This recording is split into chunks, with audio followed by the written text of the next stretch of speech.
Hey everybody, what's going on? This is Kevin with the Thrifting Lounge, and I'm joined today with Chad from the Golden Finger Picker. I'm sure you see me. I do plenty of stuff with him all the time. Um, he's kind of like my right-hand man, and he's my go-to guy whenever I need anything, need to find out anything, non-clothing issues. Um, anyway, so today we're going to touch on a few things. I'd like to go over first. We've hit 1,000 members in the Thrifting Lounge, and we've only been, I think, we started like 2 months ago. And I think it's a huge accomplishment doing 1,000 members within 2 months. We've had a lot of help from Golden Finger Picker, Gil Money, Steve Rakin's helped us out a lot. Let me see, Catherine Shelton from Treasure Hunting, and Brianna Moeller, who helped me create the group, along with Josh Schwartz and Josh Harrington. But I haven't come up with what sort of contest I want to do. So if any of you guys, just shoot us a message, or even in the YouTube channel or the Thrifting Lounge group, just let us know what you think we should do for 1,000 member contest. Because I definitely want to do that, because it's bigger than any other contest that I don't even think I even had a contest yet, or even for my YouTube channel. So, anyways, I mean, what do you think about that, Chad? I think, being pickers, hardcore cash. Or, like gift certificates, stuff like that, to give them a little edge on their, they can turn it around and use it and, buy their stuff and sell it. I mean, it'll, how can you apply your contest to their lives and improve it? And that's a good way. If there's other stuff, people chime in. Yeah, I'm just going to pop this screen up real quick. We're also going to go through 2 things that we sold this week. And congratulations on your 1,000+ members. You're plus 1,000 now, so. It's crazy because, like, I never dreamed in a million years that we'd have 1,000 people. I mean, I thought when we had 200 people, we've had a lot of people that started when we first started too, that came along with us for the ride, and I mean, I know they even said they can't even believe that 1,000 members already is like ridiculous. And yep. For a group that's fairly new, and I mean, I know we put our name out there on YouTube and stuff like that, and with our clothing haul videos, and the eBay sellers. On Wednesday we do on Golden Finger Pickers channel we do a big, what is it called? Like an all-star thrifting meet and greet, yeah. Meet and greet, there we go. We have everybody on, from like Pick and Profits last week we had on, to Gil Money and Justin Starcher, Cool Toads. I'm sure. Bonafide Picker. Yep, Jeff Davidson. Bill Stoner. Yeah, we had so many people on the last three well, since we started it, man. I mean, Scrapparella. Yeah, Scrapparella, Alana. And what's crazy is that we had 70 people watching at like almost the whole time that we were on for 5.5 hours. It was ridiculous. Yeah. And did you see everybody yesterday morning? They were like, "Oh, I'm so tired." Dude, I only had 4 hours of sleep, man. I had to get up at 6 a.m. I didn't get up till 2 o'clock in the morning, man. I had to go. I was just like, oh. And I got up this morning, yesterday morning. I felt like I was fine until the end of the day, and I was like, oh my God, my kids are running around, and like, yeah. Did I really just do that last night? I knew I was gonna hurt myself too. I'm hurting this morning though, because we had a good time last night. We met up with some old high school friends. They're down here on vacation, and we hooked up and getting ready to do it again today. Yeah, I saw that. That was cool. You guys must have had fun. What'd you end up doing? We went to our beach side and had dinner and drank 30, 40, and it was just a great time. We love them. We love them. Yeah, but Florida Picking Queen's laughing at me over here. Yeah, she's what should I say? Incapacitated at the moment, because she's got her baby, so she doesn't want to come on right now. Putting her makeup on to go to the beach. Yeah, how lucky is that? Yeah. I'm about to head up to Cocoa Beach here at around 4 o'clock. I mean, I'm dressed up in my cycling bib because I'm going to go take a ride after. I haven't done that since January. I mean, anyways, I want to definitely talk about what you found, Jesse. You're doing a $25 challenge, which I'm going to hop in here and probably next weekend and join too. Fill us in about that. Yeah, we did it. We just put the video up last night. We decided because we've really been trying to take our channel towards that new person, the one that's out there trying to look to see how everybody's doing, what they're doing, you know, what they're hearing about this community that can go out and buy stuff and resell it and live good lives and love what they do. So what we did is we decided to take $25 and we said, okay, we're going to go hit some of these shops. We stayed away from the Goodwills, the Salvation Armies, because with $25, you know, when you're talking a shirt that's $4.99 or a pair of pants that's $6.99, you can't get a whole lot for your money. So we're like, we're going to hit these little mom and pop shops and the charity shops, and we just happened to come across during our trip, and it almost makes this challenge like almost seem unreal because we came up with these pair of boots that retail at over $1,000. Yeah. And a high-end pet carrier, and it was just unbelievable. And we said we're going to list it and we're going to let everybody know what we get on it, and then that's how you put that. We spent $12.25, and this was the other thing we got, and it was a quarter. So if anybody plays the guitar, they need a tuner, a digital tuner, let me know. I'll hook you up. But yeah, I mean, we listed those boots at $599 best offer. So we'll see where it goes. Yeah. We just listed them. There's already 8 watchers. There you go. I'm telling you, and you didn't really tell anybody about the listing in any group. So these are straight 8 people watching. Yeah, right. So Yeah. so that definitely piqued a little bit of interest, man. Yeah, apparently. Yeah, we're really excited. It's almost like it's kind of not what we wanted to do because that's not a typical result, you know, of what most people go out. We were wanting to find little things and, you know, turn them into a little bit money and then take that money and then turn it into a little bit more money and take this, you know, gradually. But I mean, we go out and hit a home run on the first. It's just not typical results. So, yeah. But that it can happen. It happens. One find can change everything. Yep. So it happens.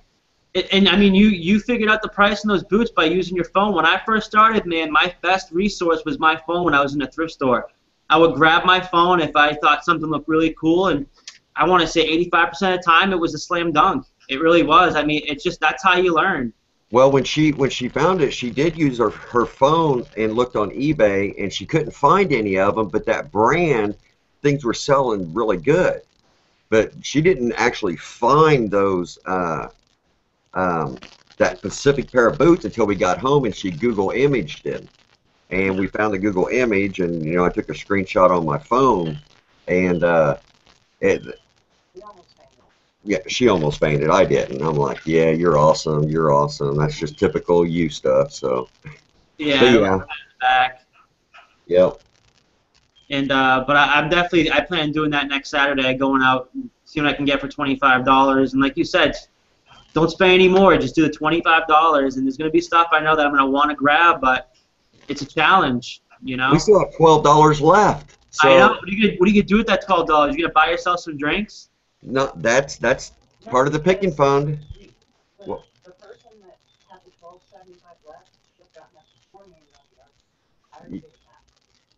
She said that whoever got up first this morning should have went to yard sales and used that $12 to get other stuff, but yeah, because it actually it'll touch also on that, like you did yard sales and you went to the thrift stores. Because I remember in the video yesterday you said that it was just the thrift stores you were hitting that day yesterday. Yeah, because there wasn't any sales out, but if there were yard sales, we'd much rather do yard sales because you get more for your money.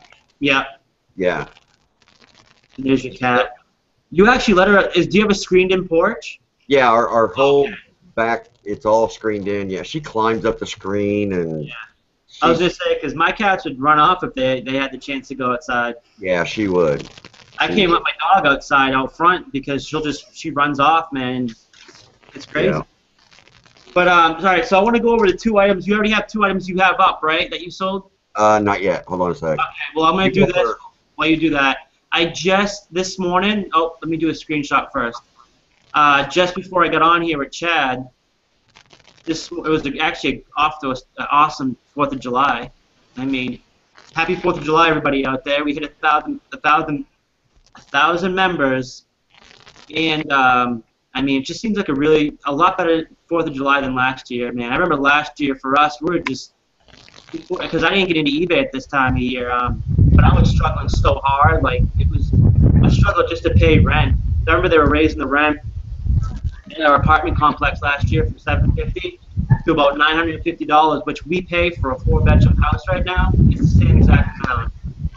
And so we were struggling hardcore, and I don't even think we even did anything for 4th of July last year, except for walk in front of an apartment complex and over the causeway. Yeah. And they had all the fireworks lit up over there. And I think we had a shuttle launch later on that night, or actually earlier in the day, too, that I watched. Because we're only like 25 minutes south of Cape Canaveral, so we see the shuttle launches and everything, which is really cool. All right, am I in a screen share right now? Can you see me? Yep. You're good. Right. So let me go to this one first. I just sold these Nikes. They've been listed for about a month. I bought these for $8 up in Orlando with my buddy Christian Hefter. And we went out. I spent a boatload of money that weekend. We went to Disney and stuff, so I'm like, oh, let me spend a day and go to the thrift stores. So I sold these for $68. Probably like, I think it's like $7 for shipping, so $60. I paid $8. These are Nike Zoom Dunks, and these are with the it's gold, metallic, and white. Those are cool. This is my highest. No, this isn't my highest shoe I've sold. I sold a pair of Florisham Imperials for about $100. But these are really nice. They were in great condition. And then, so I sold this a few days ago. This is a cool vintage 1980s North Face.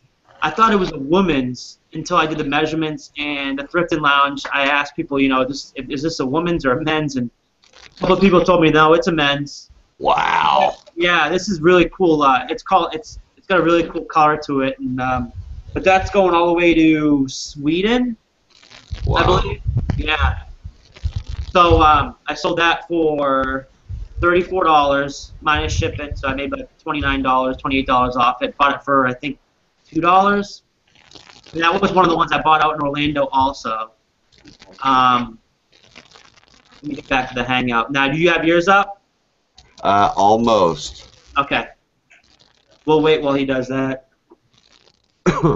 Sorry about that. No, it's okay. But I mean, I guess while we wait to do that, we could talk about, you know, how I think my sales have definitely picked up in the last 2 weeks. I think ever since that breach from eBay, that eBay breach, ever since that thing's kind of cleared, because my sales stopped like dead in its tracks and was like, it was minuscule what I was selling. And but it's been about what, a month and a half now since that was over. Yeah. And my sales have kind of gone back to normal again, so that's good for me. There we go. And okay, let me screen share here. Yeah, we had, I mean, you're right, it has picked up, and it seemed like last weekend was like slow, and then Sunday hit, and it's like, holy cow. Yeah.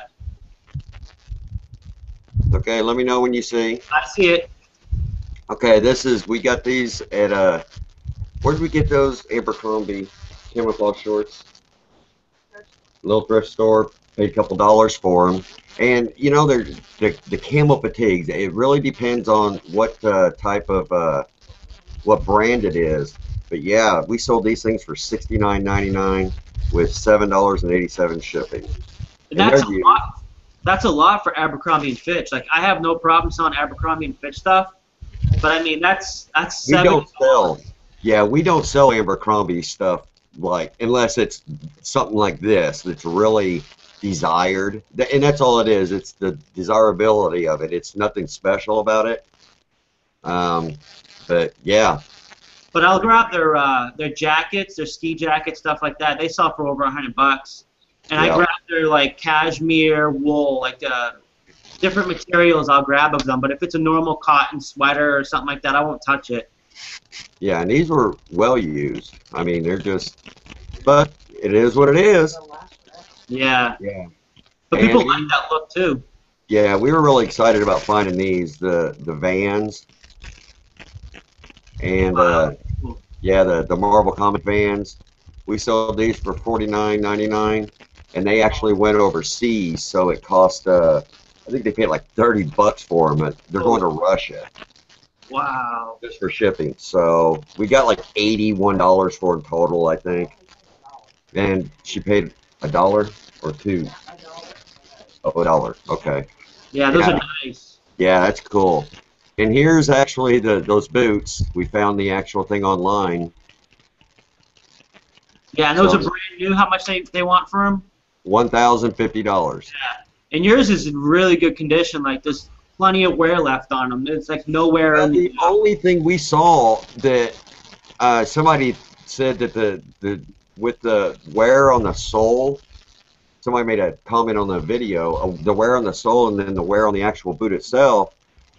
I think it looked like the boot itself was more worn, but this is the real soft leather. Yeah. Right? Yeah. And you wear them one time, you're going to get some creases. They look in excellent condition. So I think they were just hardly worn. So yeah, they're wanting $1,050. And this is where Jesse Forbes had told Kim that. Yeah, the Giants go. Yeah. Yeah, we sold those, and they're good nursing shoes. So we heard that they fall apart on people. But that's something I never knew about before. You mentioned that the other night. yeah, I mean, a used pair of shoes, guys, we're selling for $32. I mean, Yep. and you only pay a couple dollars for them. So, but yeah, I mean, that's just a couple of our sales we've made and stuff people to be looking for. All right.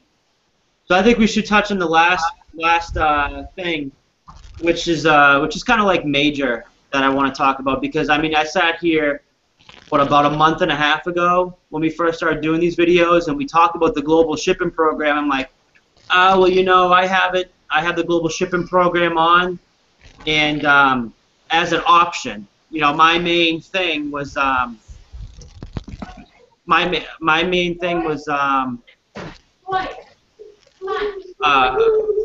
hold on a second.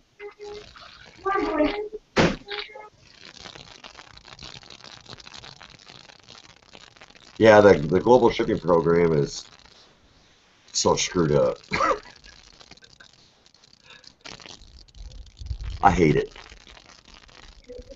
Yeah, man, but what, a month and a half ago, we were sitting here and we were talking. I think we were late one night on a private hangout, talking about like, oh, you know, I have it on a thing, and I finally decided the next day to take it off and just use my straight regular international shipping, because I've actually had a message from someone saying, hey, can you get that shipping cheaper over here to Spain? And I'm like, huh, that's strange, because it should be my regular shipping, not the global shipping program. And I looked underneath it, and sure enough, $6 less would have. I told him, yeah, I can get to you $6 less. And he's like, okay, I'll buy it. So he bought it, and so I'm like, okay, I'm just gonna scrap the whole global shipping program. I mean, it's a good program if you're you're new and you just want to have no hassle with anything. Even though I've never had a hassle with any international sale that I've shipped to, and I've shipped to Brazil, Russia, and a few other the sketchy places to ship, and I've never had a problem. But ever since I took that off a month and a half ago, I've had 10 sales in international sales. And so, I mean, it's obviously helped me. If you can learn, if you have any questions about international shipping, you know, non-global shipping program issue or information, you know, feel free to shoot me or chat a message, because we know some things you can do with the whole shipping calculator. That's like a pop-up box when you're in your listing, and that helps you a lot. If you have a scale and can weigh your item, then you don't even need to do anything else besides input your own international shipping. Yeah. It's that easy. It really is. And you know, when they first came out with the international shipping, and I was like anybody else, I'm like, great, it's something that'll, you know, assist us, because it used to be if you're going to ship something international, you have to print off the customs label, and you have to do this, and you have to do that. And now it's for non-global shipping program. It's just like you're printing a normal label, and all you have to do is sign the thing and date it, and that's all. But this global shipping program, what it is more, because what they're doing is they're putting a middleman in there, and they got to pay that middleman. And with that global shipping program, what they do is they calculate the customs fees and everything else, which are inflated, whether they have to pay them or not. They have to pay those fees up front, and a lot of times, the stuff gets through without, customs fees and stuff like that, but not through the global shipping program. They're going to pay for it up front. They're going to pay, and it's going to be huge difference in shipping prices. And these international buyers, they're passing it up. And it was the hardest thing, because when it first came out, you had to opt in, and I opted in, but it never showed you how to opt out. It's like, how do you get out of it? So you go to the eBay forums and stuff, and then you finally learn how to opt out. And I mean, it doesn't even show up for me, like, even as an option anymore. So yeah, it's crazy. And they got to pay those people that's working in those warehouses that are repackaging your stuff onto pallets, and your stuff gets opened and verified it's there. It's just, no, we don't need other fingers in our stuff. I've also heard from people that said where they've shipped out their items to them, and they've heard from the customer saying, hey, where's my item? And because once you ship it to the global shipping program, you can't get a negative feedback if they receive it. Now, I've heard people, quite a few people say that they've claimed that they have never received it from, I believe it's Kentucky, the warehouse. Didn't even make it to the global shipping. Yeah. Yep. And that hurts you even worse, because you could just took that item, print the label, and you don't even have to go to the post office. You can have your postman come here and pick it up on your regular route. I put it in my little wagon up front, and they just ship it right out internationally. Yep. And I just think they claim they fixed it a lot, and there's a lot of these groups out here really pushing it because eBay's backing them. But that's one thing that I can say. It's just, I've tried it, and it just doesn't work. It really doesn't. Your sales, your international sales, literally come to a halt, like it did for me for almost 2 months. And they're not stupid. Yeah, it is. It's another little thing that they want you to do, and then I think that it's just they're really trying to make it work. They are. I don't know if they're trying to make it work, get the fees down, but the fees are ridiculous. The first thing I ever sold was a Abercrombie & Fitch defunct brand Rule, and it's a collectible, one of the collectible sweaters. It's a heavy knit. I sold it for $70 to Japan. They paid $35 to get it shipped to them, and it was only like 2.5 pounds, which regular international shipping probably be like $20, $22, a little less. A flat rate for $24. Yeah, that's true too, and it gets there quicker. Yep. But that's a couple of things we want to touch on. I mean, if you have any questions about the global shipping program, because again, I've used it. I didn't decide to opt out. If you're new and you don't want the hassle of, I don't know what kind of hassle there is, weighing it and then shipping it to international, I mean, try global shipping. But if you're a seasoned veteran or someone that's like can take an hour out of your day and ask some people around, hey, how do I do this? Because I learned from somebody, it almost took me all night to figure it out, but this lady, when I first started, took me aside, and we were private messaging the whole time. She showed me, what I should do, how I should do it. And for my domestic, I do a lot of free shipping, if it's first class, but I also raise it a little, like I would raise my price a little more than if I wasn't doing the free shipping, kind of so it evens out. And then for my international shipping, I use flat, because I know how much something's going to cost when I use my shipping calculator. And you can find that if you're going to do a listing, and it's under international specifics, and then you click on calculate shipping, I believe, and it pops up in a pop-up box. And you got to input the dimensions, you got to input the weight, and then I don't even do like specific countries, because I do mostly first class international shipping, and then I know the priority is like, sorry, the padded flat rates are like 19 for Canada and like $23 for anywhere else international. Yeah. So, I mean, again, it comes second nature to us, kind of like thrifting. You just got to get used to it. And I tell you, you'll save yourself a lot of money and you'll make yourself a lot of money. And your international sales will go up. It definitely will. And with the international sales, I mean, these buyers are not stupid, but these buyers will also fork out the money, just like these Vans shoes. They paid $30-something to ship those, but if it was, they don't have a problem with paying higher rates. But if you're doing the global shipping program, even they have a problem because it's just so inflated. And, and slow, yeah. I mean, if the it's just bad. I mean, there's actual companies on eBay, the Flight to Flight or something like that. They're buyers for people who are overseas, and if people don't ship international, they'll contact this company here in the States, and they'll buy the stuff and then ship it to the people overseas. And I'm sure if you've been on eBay a while, you've had stuff bought by these people, Flight to Flight or something like that. That's happened to me before a couple times. Yeah. No problem. Yeah. It's because there's an international sale, and for some reason, maybe you have the people on your block list or something. They'll use these people to buy your stuff, and they're paying them extra. Yep. So these international, if you're not doing it, man, you're missing out on a lot of business. We send international a lot. And remember, they have that little button on the right where, especially international shippers, they, you know, when you're specifics, when you're searching for something, Yep. and they break it down, and they'll even push the button where it says, you know, don't include listings that include global shipping program, and I think it even counts as secondary too, because that's probably the reason why I wasn't making those international sales, because they were clicking don't include global shipping program when they're searching for a listing for like a shirt or something. If you put global listing as your secondary, it's going to pop up Yep. automatically and put your primary down. So Yep. if it's on there at all, it'll try to snag them.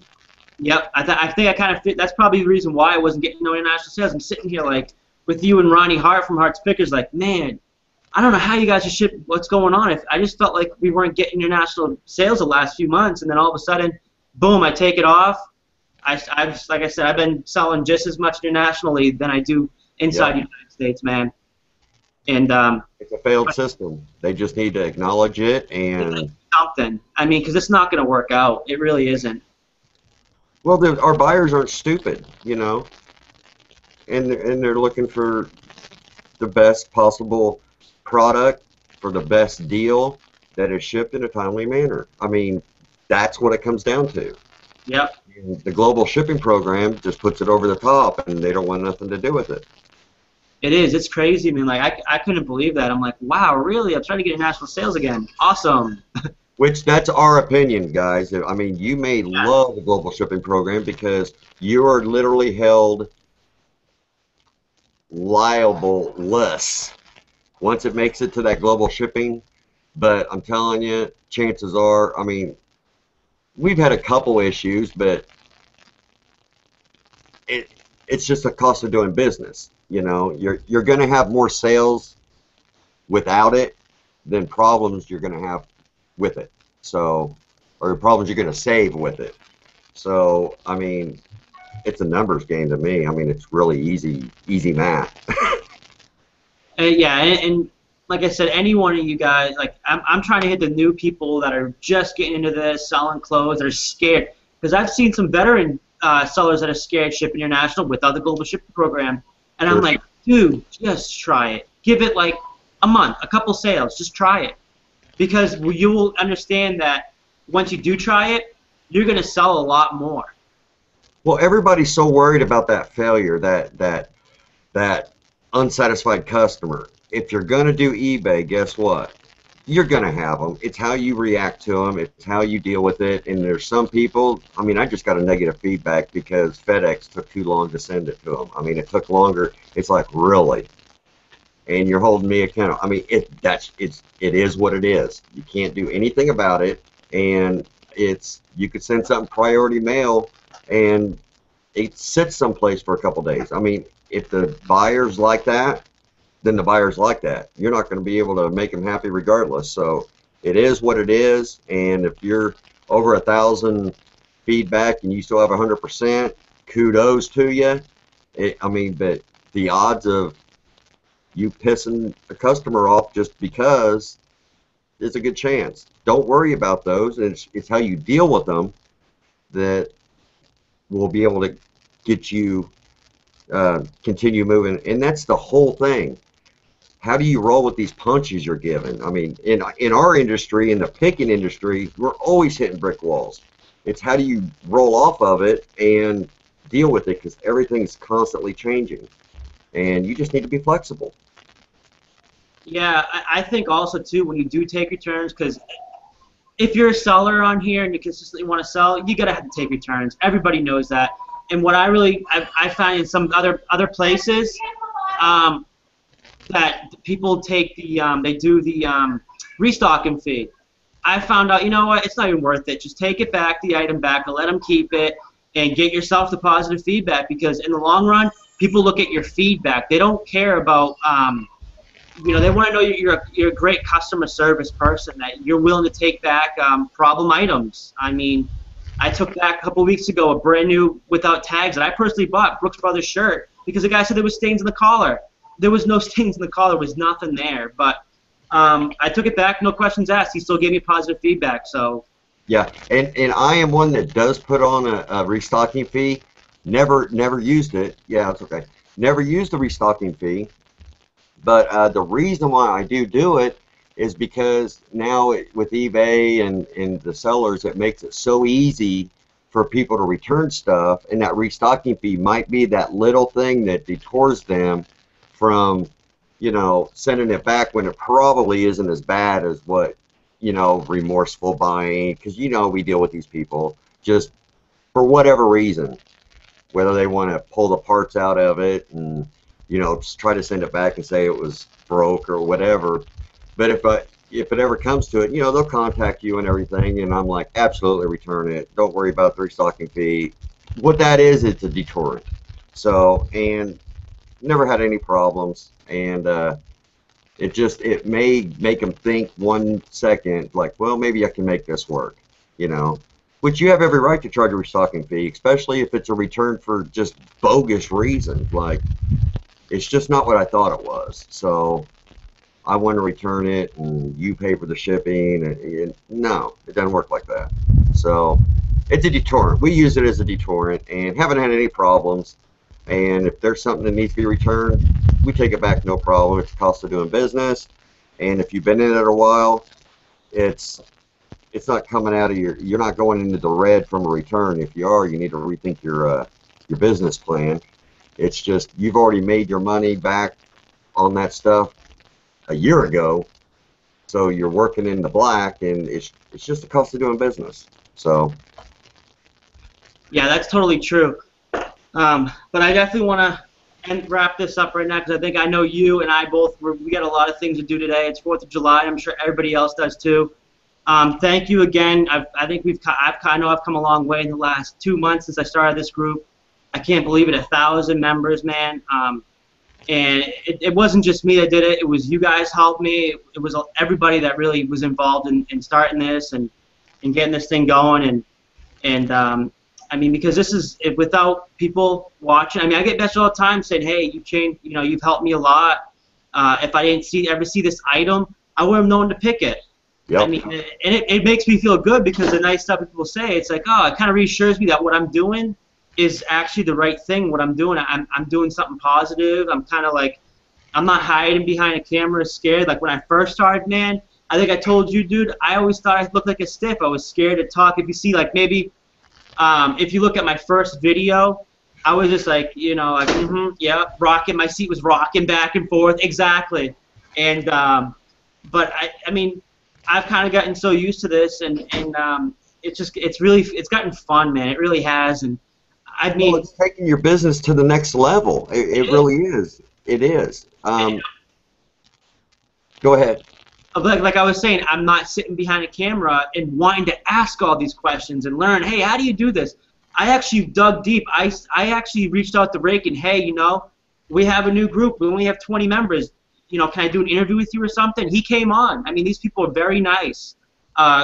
Golden Finger Picker here. He took me aside. I think we spent like 3 hours the first night, privately talking about, the do's and ins and outs and everything of the YouTube and, thrifting and everything. And you grow in with these people. We're all friends and Yep. kind of like a family. But what were you saying? It's just a matter of, I mean, if you're involving yourself in a community, you're taking your business to the next level. Because if I was out here by myself, if me and Kim were out here just trying to do it, yeah, we would continue to learn as we go. But with the community, it's like we're learning 10 times as much in 1/10 the time. I mean, it's awesome, and that's what our whole thing is about. It's the community, the community, the community. Everybody's helping everybody. There's enough to go around for everybody, and positivity. Keep the negatives over in that other group, and I'm not talking any particular groups. It's just keep it away from us, Yeah. and keep everything positive, and everybody work together, and everybody will be successful. It's That's what it's all about. yeah. We all want to make money. Mhm. But I'm gonna wrap this up here. Thank you guys very much for watching. And I mean, any questions, anything about the global shipping program? Because that's what I really want to touch a lot of base in this video was about, because I think that is so important, is your shipping. You Yep. can save money. You can even make money off the shipping. I know I do sometimes internationally. Right? I think I'm domestic. It's crazy. And but thank you guys again. Any comments or suggestions about videos or anything you want to see? If you like seeing Cad's face on my channel, let me know. I have no problem having him come on. Thank you very much, everybody. Happy 4th of July, and be Happy safe. 4th of July. Don't drink and drive. Unless you have a designated driver. There we go. Yeah. Happy 4th, guys. That's today. Ah. Yeah, right.